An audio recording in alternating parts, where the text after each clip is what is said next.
اگر ہم بھی وہی کر رہے ہیں جو لوگ ہمارے باہر کر رہے ہیں تو ہم میں اور جانور میں کیا فرق ہے؟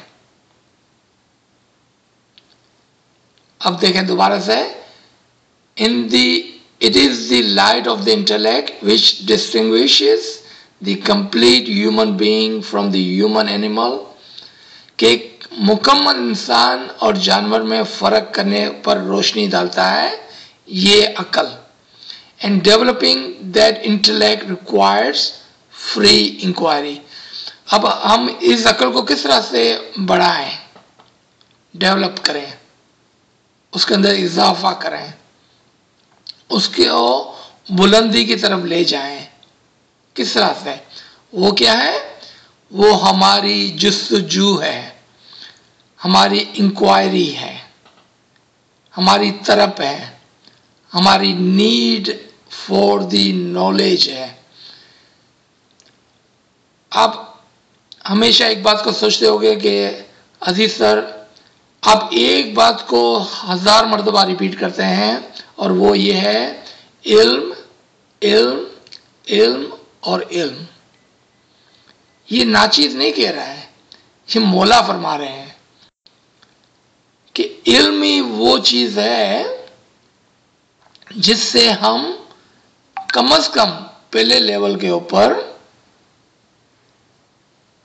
کیا کرتے ہیں کہ ہم اپنے آپ کو جانور سے الگ کرتے ہیں. اور جانور کیا نہیں کرتا ہے؟ جانور علم نہیں لیتا ہے.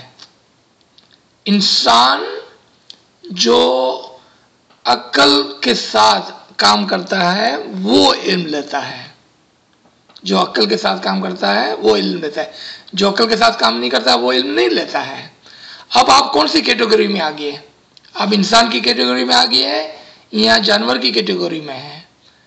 تو ہم کہیں گے کہ اگر ہم علم لے رہے ہیں تو ہم انسان کی کیٹیگری میں ہیں. اگر علم کو چھوڑ دیں آپ، یعنی علم کا تعلق جو انٹلیکٹ سے ہے اور انٹلیکٹ کا تعلق علم سے ہے، یہ ایک دوسرے کے لیے لازم و ملزوم ہے. کہ جو علم نہیں لیتا ہے وہ دنیا بانے کتنا بھی ہوشیار ہو، کتنا بھی عقل مند ہو، لیکن اس کی کیٹیگری کون سی ہے؟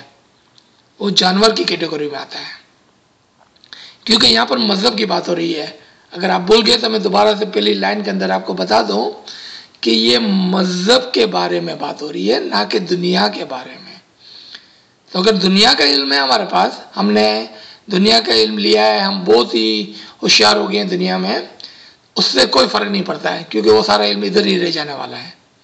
لیکن اگر ہم نے اپنے مذہب کو سمجھنے کے لیے، تو مولا نے گولڈن جوبلی میں ایک فرمان میں فرمایا کہ جب میں کہتا ہوں کہ تم دنیا کا علم لو تو وہ اس لیے نہیں ہے کہ تم صرف دنیا کو سمجھو، بلکہ اس لیے ہے کہ آپ خدا کی کریشن کو سمجھو، خدا کی خلقت کو سمجھو. خدا کی خلقت کو سمجھنے کے لیے علم کی ضرورت ہے، نہ کہ دنیا کے لیے. اس کے بعد 2 لائن اور ہے. The man of faith who fails to pursue intellectual search is likely to have only a limited comprehension of Allah's creation. کہ وہ آدمی جو مذہب کے بارے میں علم لینے یا عقل کو استعمال کرنے سے گریز کرتا ہے،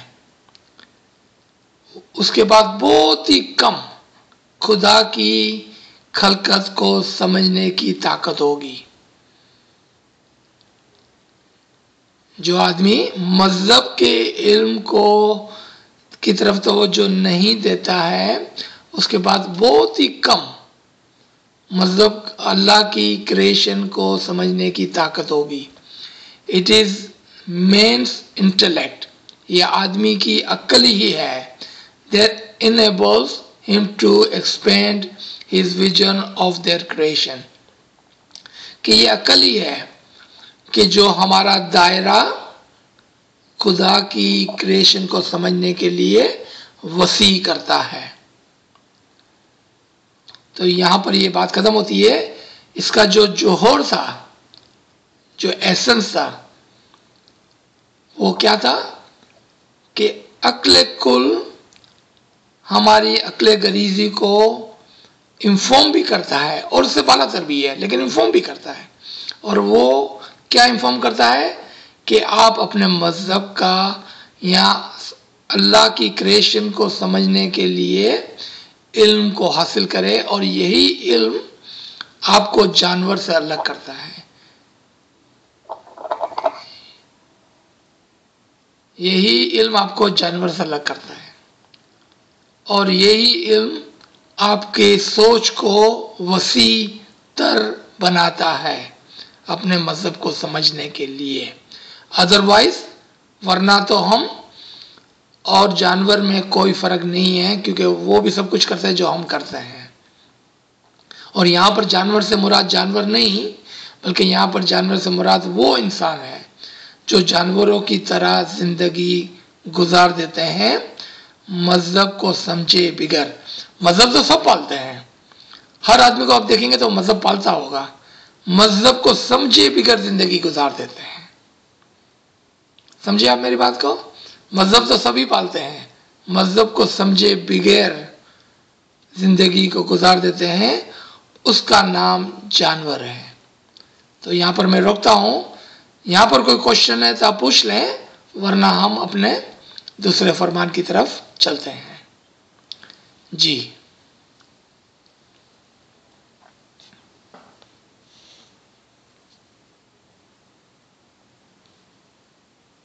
اس کو سوال کو دوبارہ دہرا دوں تو آپ نے کہا کہ یہ فرمان ہم سمجھ گئے. اب ایک اور سوال پیدا ہوا کہ کیا ہم اور کچھ دیکھنا چاہتے ہیں یا دیکھ سکتے ہیں، یا کیا اور ہم توجہ دیں. ایک بات پر ہم نے توجہ دے دی، وہ کیا تھی کہ ہم میں اور ہمارے انوائرمنٹ میں جو دوسرے لوگ ہیں اس کے اندر ہمارے میں کیا فرق ہے. تو ہم نے ایک فرق محسوس کیا، اور وہ فرق یہ تھا کہ ہم نے اپنی عقل کو استعمال کرتے ہوئے یہ دیکھا کہ ہم کو علم کی ضرورت ہے، اور ہم اپنے آپ کو دوسرے لوگوں سے الگ پاتے ہیں. اب اور کیا ہم کریں، یہ سوال ہے آپ کا کہ اور ہم کیا کریں. تو ہر روز یا ہر ہمیشہ ہماری توجہ اس بات پر رہنی چاہیے، جس طرح سے ہم بات کر رہے تھے کہ روزانہ اپنی نفس کو ہم ٹٹولتے ہیں کہ آج ہم انسان کے دائرے میں تھے یا جانور کے دائرے میں تھے. تو یاد رکھیں کہ اللہ کی کریشن میں بہت ساری چیزیں ہیں، بہت ساری چیزیں جس کا مطالعہ ہم نہیں کرتے ہیں، یعنی کہ جس کو پر ہم غور نہیں کرتے ہیں. کیونکہ مولا نے یہاں پر دو چیزیں فرمائی نا، ایک آپ کا انوائرمنٹ، آؤٹر انوائرمنٹ، اور آپ کا ایک انر انوائرمنٹ. آج ڈسٹربنس بہت ہے، کیا کریں کہ ہم سب لوگ کو میوٹ کر دیں. کوئی ذریعہ ہے کامڑیا صاحب سب کو میوٹ کرنے کا؟ سر ایکچولی سبھی میوٹ ہے. یہ ابھی آپ اگر کوئی کچھ ایسا پیپر یا کچھ ایسا موو تو نہیں کر رہے کچھ ایسا کہ نہیں. مجھے کچھ نام نظر آتے ہیں جن کی آوازیں آ رہی ہے، کبھی لیلا صاحبہ کی، کبھی شہناز صاحبہ کی. جی ایسا میں دیکھ رہا ہوں سب کو، لیکن سب کا میوٹ ہی ہے. اچھا ٹھیک ہے، اوکے، بہت نوازش. تو ناچیز یہ کہہ رہا تھا کہ دو انوائرمنٹ، پھر ہمارا اندر کا جو انوائرمنٹ ہے، تو ہمارے انوائرمنٹ کے، ہمارے اندر کے انوائرمنٹ کو بھی ہم کو دیکھنا ہوگا کہ یہاں پر کیا ہو رہا ہے. چھوٹی سی مثال ایک دیکھیں ہم، آج ہمارے دل میں کسی کا لیے اچھی بات نہیں آ رہی ہے، یا ہمارے دل کے اندر آج وہ یاد الہی نہیں ہے جو کل تھی. اس کا مطلب ہمارا انوائرمنٹ آج خراب ہوتا جا رہا ہے.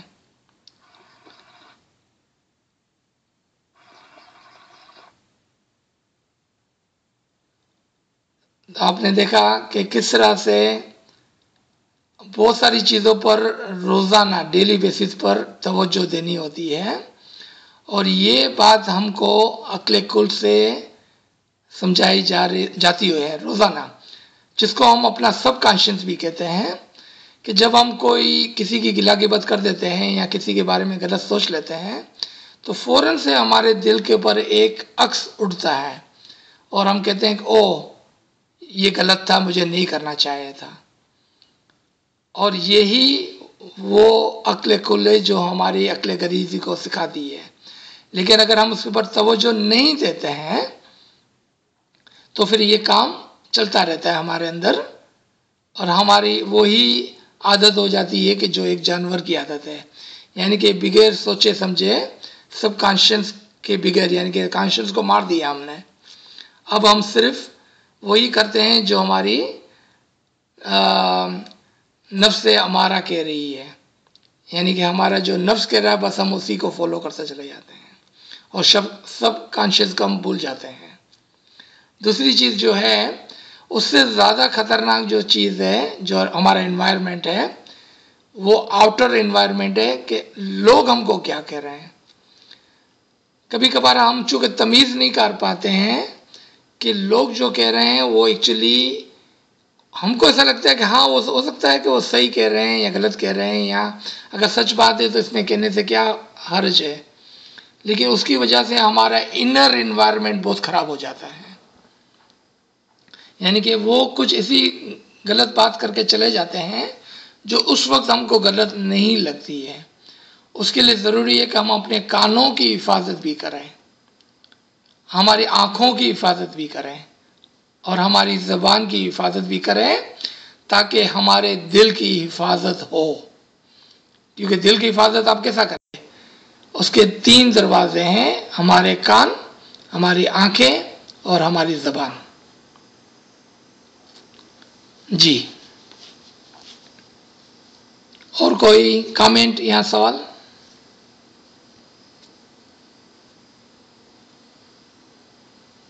سر چیٹ پہ کسی نے سوال کیا ہے. جی کیا ہے؟ سر سوال ہے please elaborate on what is meant by complete human being. عارف کامل. جی انسان، یہاں پر جو مولانا نے ورڈ یوز کیا ہے کہ it makes complete human being different from being from the human animal. تو آپ نے دیکھا کہ انسان کی بات ہو رہی، کوئی جانور کی بات نہیں ہو رہی تھی. تو انسان جو دکھنے میں انسان ہے لیکن اس کی حرکت جانوروں کی ہے. اس کے مقابلے میں جو کمپلیٹ ہیومن ہے، یعنی کہ اس کے اندر جانور کی عادت کم سے کم ہے یا نہیں ہے، اس کو ہم عارف کہتے ہیں یا انسان مکمل کہتے ہیں. اس کے اندر جانور کی عادت نہیں ہوتی ہے تو کیا مطلب ہے؟ وہ کھاتا پیتا نہیں ہے؟ ہاں وہ کھاتا پیتا ہے. کیا اس کی فیملی نہیں ہوتی ہے؟ ہاں ہوتی ہے. کیا وہ بچے نہیں کرتا ہے؟ ہاں کرتا ہے. کیا وہ پیدا ہوا وہ مرتا ہے؟ ہاں مرتا ہے. لیکن یہاں پر درجات کی بات ہو رہی ہے کہ ایک انسان میں دوسرے انسانوں کے اوپر درجہ رکھتا ہے وہ، یعنی کہ اس کے مقابلے میں یہ مکمل انسان ہے، جبکہ وہ بھی انسان ہے یہ بھی انسان ہے، لیکن وہ انسان ناقص انسان ہے جانور کی طرح. اس کے مقابلے میں دوسرا انسان ہم کہہ سکتے ہیں کہ وہ مکمل انسان ہے، یعنی کہ اس کے اندر جانور کی عادت کم اور انسان کی عادت زیادہ ہے. یعنی کہ ریشنلائزیشن کرنے کا یہ طاقت، ریشنلائز کرنا کیا کہیں گے اردو میں، سوچنے سمجھنے اور فرق کرنے کی طاقت زیادہ ہے اس کے اندر، تمیز کرنے کی عادت زیادہ ہے اس کے اندر. تو وہ ہم کہیں گے کہ وہ مکمل انسان ہے. کس کے سامنے، کس کے کمپیریزن میں؟ ایک اس انسان کے کمپیریزن میں کہ جو صرف اور صرف وہ کام کرتا ہے جو جانور کرتے ہیں. لیکن یہ تمیز کرنا اچھا برا وہ دنیاوی بات نہیں ہے. اگین یہاں پر مذہب کی بات ہو رہی ہے کہ جو مذہب کے بارے میں تمیز کر سکتا ہے کہ کیا اچھا ہے اور کیا برا ہے. جس طرح نبی ناچیز نے ایک ایگزامپل دی کہ ہمارے دل میں کوئی بات آ جائے یا ہم کوئی ایسی بات سن لیں یا دیکھ لیں یا بول دیں جس کی وجہ سے ہمارا اندر کا انوائرمنٹ خراب ہو جائے. اس کی تمیز کرنا جو ہے وہ آپ کو ایک انسان بناتا ہے کہ اس کو سمجھنا کہ یہ غلط تھا کہ صحیح تھا. اسی کو جاننا ایک ریشنلائز ہیومن بینگ کر سکتا ہے، ایک تمیز کرنے والا انسان کر سکتا ہے. اس کو ہم کمپلیٹ انسان بولیں گے. لیکن اس کے اندر درجات ہے، یاد رکھنا کہ سب سے اوپر کا درجہ جو ہے وہ امام کا ہے، جس کو ہم عارف کامل کہتے ہیں، مکمل انسان، مکمل معرفت رکھنے والا. اور اس کے نیچے نیچے نیچے نیچے نیچے آپ سمجھ گئے کتنے درجات ہو گئے. پھر ہم جیسے غریب بھی ہو گئے کہیں نیچے. جی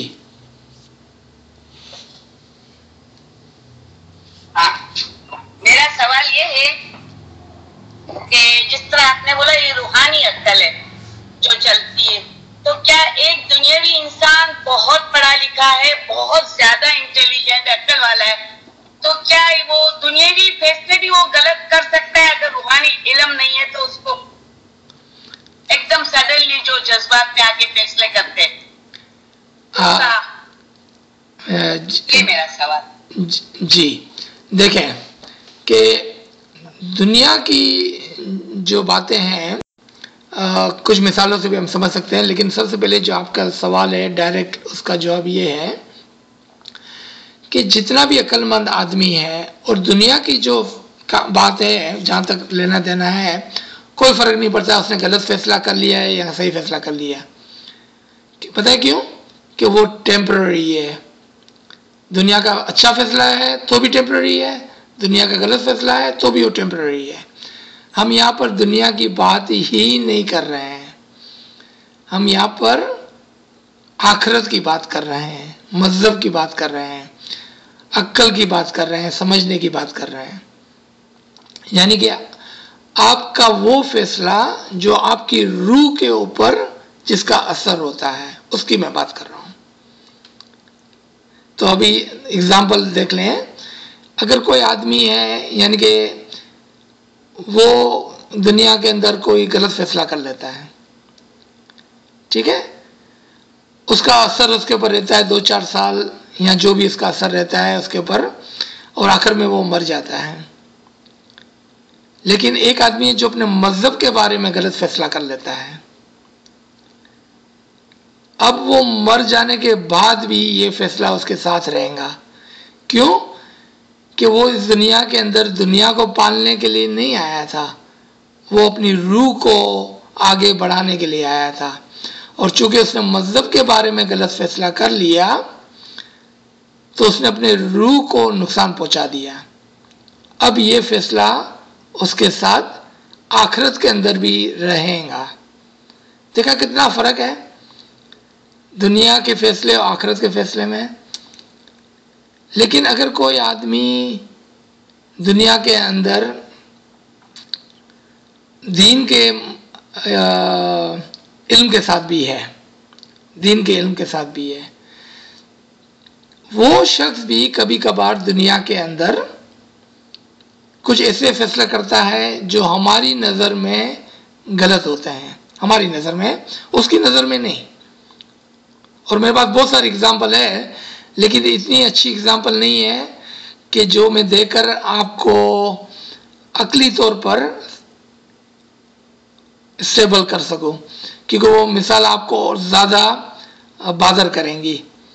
لیکن ہم اماموں کی مثالوں کو لے سکتے ہیں، پیروں کی مثالوں کو لے سکتے ہیں کہ کچھ ایسے فیصلے ہوتے ہیں جو امام کرتے ہیں، جو پیر کرتے ہیں، جو ہو سکتا ہے کہ ہماری نظر میں وہ غلط ہو، لیکن وہ عقل کل ہوتے ہیں. اور وہ فیصلے جو ہوتے ہیں وہ دنیا مانے ہو سکتا ہے غلط ہو، لیکن روح اور عقل کے مرتبے پر، اس لیول پر وہ درست ہوتے ہیں.